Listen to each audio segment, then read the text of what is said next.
Proyek perbaikan tanggul sungai di Kabupaten Batubara, Sumatera Utara yang menelan anggaran miliaran rupiah diprotes warga karena pekerjaannya diduga asal jadi sehingga dikhawatirkan tidak dapat bertahan lama.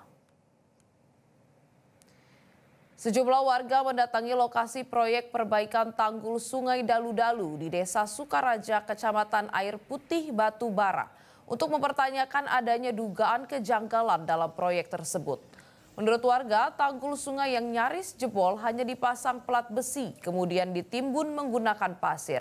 Padahal proyek perbaikan tanggul ini menelan biaya yang cukup fantastis, mencapai hingga 11,6 miliar rupiah yang bersumber dari APBD pemerintah Provinsi Sumatera Utara. Sebelumnya tanggul Sungai Dalu-Dalu yang berada di sekitar bendung irigasi Cintamaju sudah beberapa kali diperbaiki, namun kembali rusak tergerus derasnya arus sungai. Warga berharap perbaikan tanggul dilakukan sebaik mungkin agar kerusakan tanggul tidak terus berulang. Sementara itu, Camat Air Putih Mulyadi mengatakan penggunaan pasir hanya untuk sementara waktu. Hal tersebut berdasarkan keterangan pihak pelaksana proyek. Kalau untuk pasir ya saya rasa kalau cuma pasir doang bangunannya nanti cepat rusak.